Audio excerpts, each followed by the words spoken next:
Today's video is going to be a little bit different. Today I'm going to be working on my acrylic painting. I'm teaching myself how to do acrylics at the moment. As you can see, I'm working on the background, but essentially it is the foreground, but the foreground is the public footpath sign, because that's the main subject of the painting,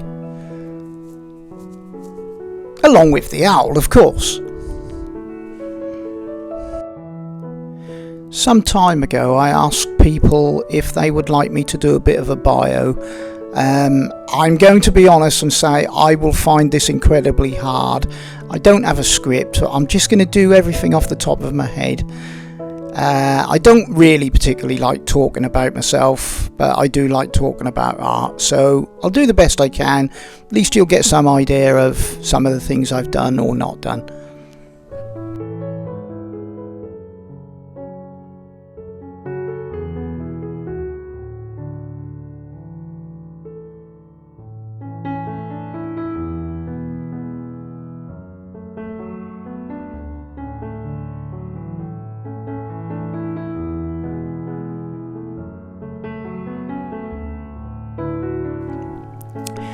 So, how did I start in painting? Well, bit of a funny story if I'm being honest. At 9 years old I couldn't draw for toffee. I just couldn't do anything. In fact, later in life, probably about 12 years old, my mother showed me a picture. I say later in life, that's funny, isn't it? But a few years later, my mother showed me a picture I'd done when I was 9. And it was the typical drawing. It was a portrait of her, and it was a typical round head, triangle body, stick arms, scraggly hair, and that was it. That's all I could do. But at the age of 10, and heaven knows what happened in that year, I was being asked to represent my primary school, as it was at that time, to represent them with a gathering of lots of churches that were coming together in the local area, and each school was doing a banner for that school. And I was asked to do the banner for mine because I was that good at drawing. I was, if I'm being honest, quite a long way ahead of everybody. So what happened in that year is just, well, mind-boggling, because I don't know. But obviously I decided I was going to draw and I could do it, and off I went. And I got praised highly over Norfolk, apparently. I was a bit young to really even realise that. Maybe if it had been a different day and age, I might have been the Kieran Williamson of that time. Who knows, if you know who Kieran is. Kieran doesn't, or didn't live too far away from me, as it happens, which is quite ironic. So life went on and I could draw, and I was being asked by family to draw different things, and the main thing I did was Walt Disney characters. I was at quite a high level for the age that I was. And you know, I was being asked to do lots of pictures for different people, and over the course of time, as you do, as boys do anyway, I had other interests. I became an amateur boxer at 13 years old, did that in and off, and I wasn't very good until I joined the Air Force, when I became an Air Force champion. But I did that for a while, and I obviously got interested in girls. I met who is now my wife and has been my wife for 40 years at that time. In fact, the very first words I ever said to my best friend when I saw her in the playground was, "I'm going to marry that girl one day." And, well, I said, "Wow, I'm going to marry her." And, well, I did. Well, was that my famous last words, or was it the best thing I ever did? Well, I'll let you decide.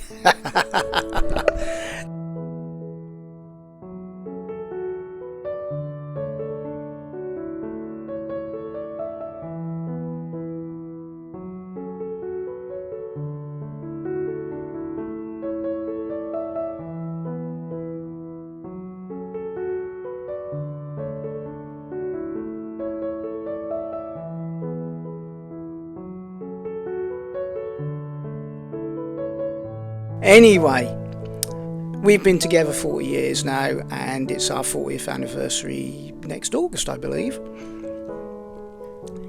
So in all that time, I was interested in sport. We both raised a family. I've had 3 sons, whom I'm very proud of, and have really turned out well, I have to say. You know, I mean, we all have our problems as we grow up, and they had theirs, but on the whole, they are absolutely brilliant boys. They really are. They really know how to step up to the mark, and that makes me essentially proud of them.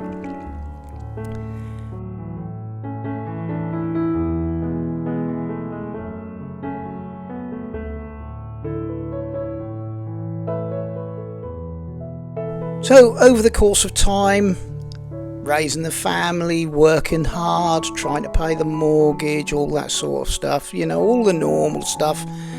But there was a time when I was doing lots of sport, and I was a cycling time trialist. I then eventually became a runner. I was pretty good at long distances. I never actually achieved a marathon, unfortunately, but my time for a marathon would probably been around about the 3.5 hour stage, so I weren't too bad, considering I was in my 50s then as well. So I took up all my sports, and I was doing 60 hours a week at work, including some weekends or extra as it happens. But I was forced off of my bike. I used to ride 10 miles to work and 10 miles back, and that was my training. But I was forced off the bike because work just became too much. I was having to fill in for the warehouse manager, and it just became too much.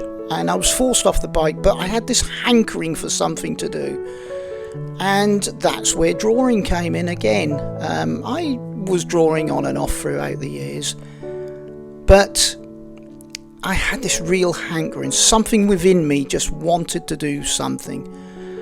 And I went out one day to my local city, Norwich, and I went into an art shop, and I saw the lady in there, and I said, look, you know, this is what I want to do. And she sold me a pencil.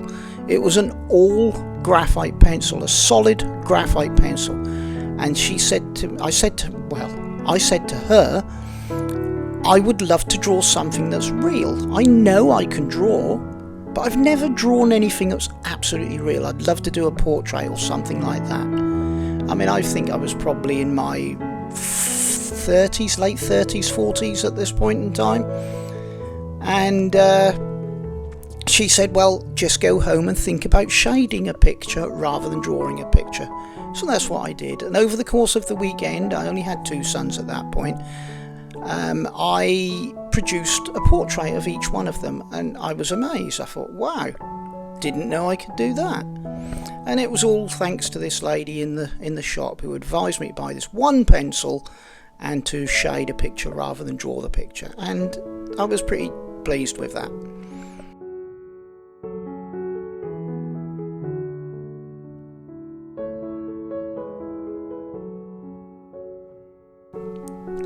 Anyway, I went to her the following week, and I took my pictures in to show her and said, look, this is what I done. I was so pleased. And she said to me, have you tried pastels? I said, yeah, they're very tasty. Well, that was my little joke, wasn't it? I didn't actually know what pastels were. So she showed me, and to be honest with you, what she sold me were like lumps of rock hard rock. They were really hard, and I took them home that weekend, the following weekend, and I achieved nothing. I tried to do something with them, and they were rock hard. I was trying to do it on centimetre paper, and it just wasn't working because I never had enough knowledge at that point in time. And heaven knows why I even carried on. But I did, and over the course of time, I bought a few softer pastels from different places, got to know a bit about the pastels, educated myself, learned how to do different things, And eventually I was basically doing pictures of dogs and things like that, and I even got asked to do a picture of a dog, which was absolutely mind-blowing to me. It was just, well, I couldn't believe that somebody would want me to draw them a picture. And this was a lady who used to work in one of the local department stores in the art department, and as it happens, this is kind of where it all started, really. Well, started to get bigger. I actually entered a art competition in that same department store, and I came runner-up. I mean, gobsmacked. Well, you could have knocked me over with a feather. Anyway, I'd done that, and then over the course of time I was doing more and more pictures, basically for fun at this point. And I did a lovely picture for my wife, and I copied somebody whose picture I really admired. I can't really remember his name offhand. I wish I could. But I did this picture of this little girl posting a letter in a letterbox, and the amount of stuff I learnt from copying that picture was just mind-blowing. This was where art for me really started. Of course, after that I'd become accustomed to doing a style that I liked, and knowing a bit more about the products and how they worked and how to put colours and tones next door to each other. I mean, pretty much on the whole I knew a lot of this anyway, but I was learning all the time. I was like a sponge soaking it all up, and I suppose because I had the ability anyway, the sponge was pretty absorbent, I should say.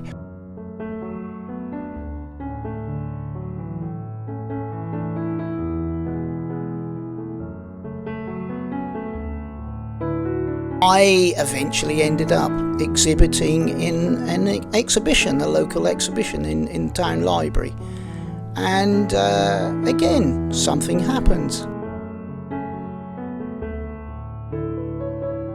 I was the first picture sold on the first day of my very first exhibition. Well, I could have just again knocked me over with a feather. But over the course of time I've achieved more. I have had a couple of pictures in Anne Kohlberg's annual publication called the Coloured Pencil Hidden Treasures.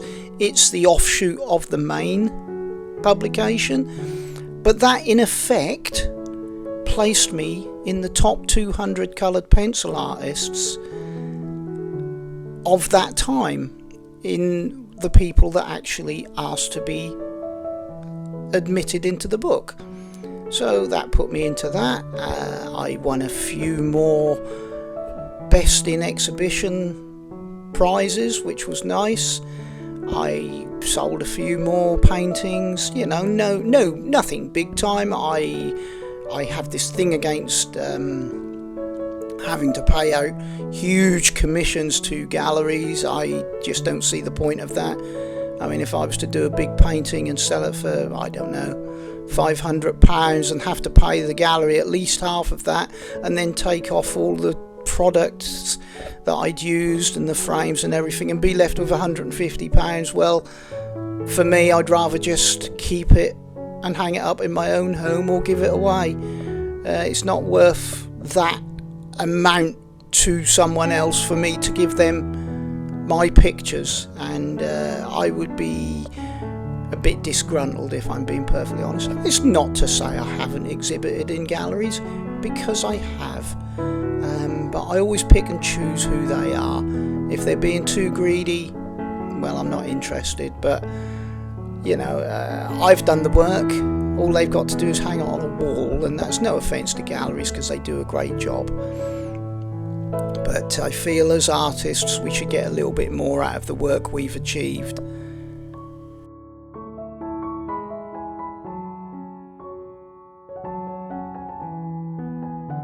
So I've done all that. I then eventually started a YouTube channel. I have been on TV as well. I did a stint of 3 shows for, well, I was actually representing Faber-Castell, if I'm being honest, and I was showing people how to use and what was so good about the Faber-Castell Pitt pastel pencils, and that was quite good. I thought, we're on the up here, so that was really nice. I went on another couple of shows, just local TV shows, nothing major. I've been on radio a few times.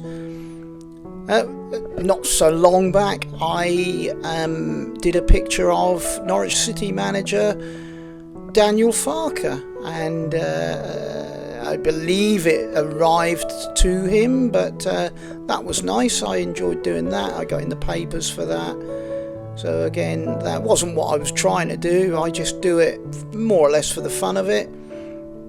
But of course, at the same time, if you can push yourself forward, well, why not?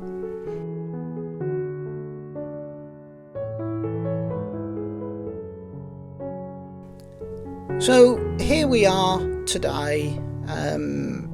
I do my YouTube channel weekly, and I do a art group weekly. I really enjoy my art group. I love telling people how you can go about things, how you can achieve certain things, and how to make yourself better. I missed my forte really at being a teacher, I think, but there we go, that's me, and going back to the girls and all that, I was more interested in all that sort of stuff. Anyway, I love doing that, and I love doing the YouTube as well. It is very difficult, to be fair, and you probably tell from this audio that I struggle to do it, and this particular type of video with me telling you about myself is very daunting to me. I'm not really sure what people are really interested in, so I hope you like it, and I hope you can see the way forward from the painting that I'm doing. I will keep giving you extra tips, and over the course of time, if you learn at least one thing, then my job is done.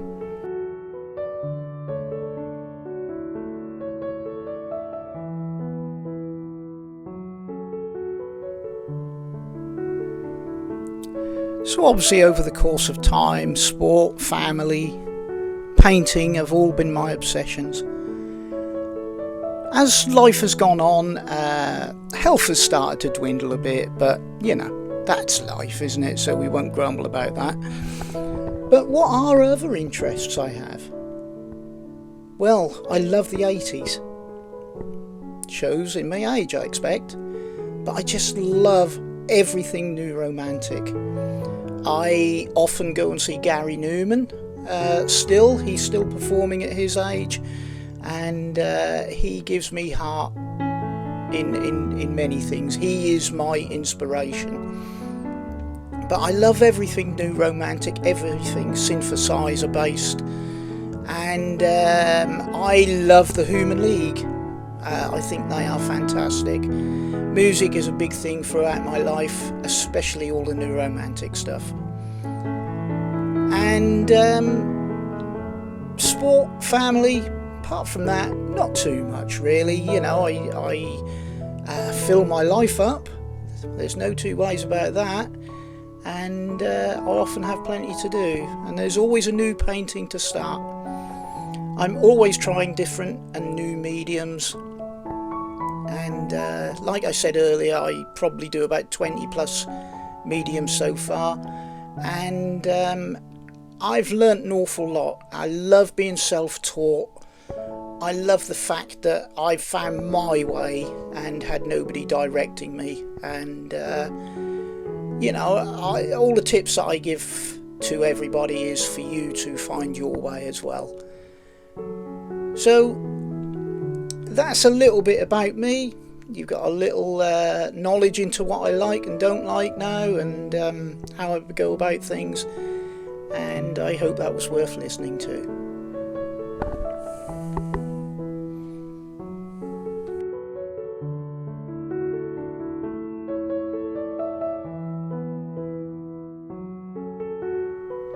Somebody once said to me, and it was fairly recently in fact, what would the book of your life be called?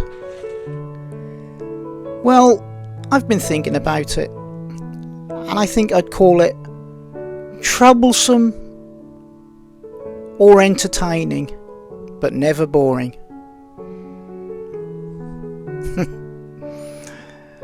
Yeah, that is basically it.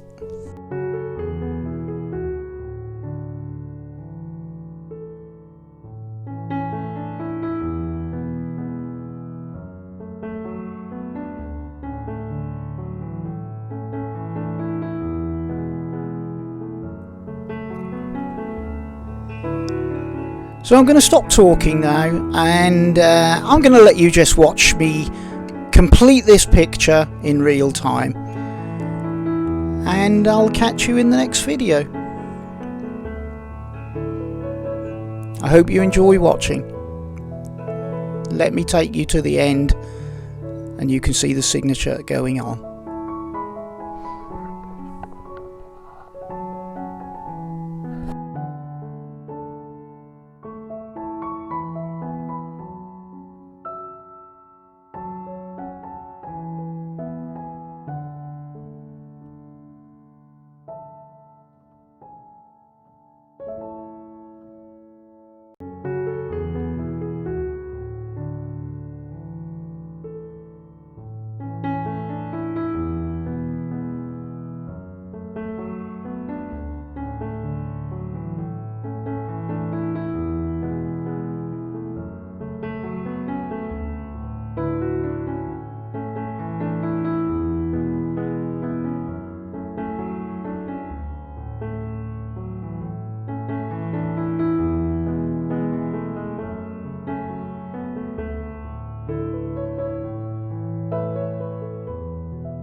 Anyway, I'm sure there is a lot more I could tell you, but I don't work to a script. I'm just doing this off the top of my head, and although I haven't achieved greatness, and I don't think I will ever achieve greatness, at least I've done some really good things, and I have done some achievements, and I will keep pushing forward to make my paintings even better. I work now in about 20 plus mediums. Acrylic is the latest that I've been self-teaching myself, and my next stop will probably be oils.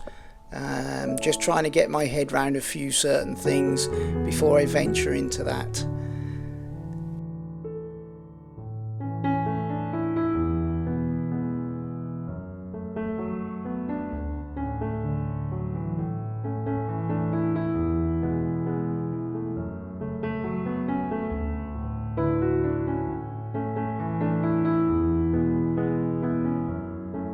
As I always say, please have a great day, a great week and a great year, and please look after yourselves and be kind.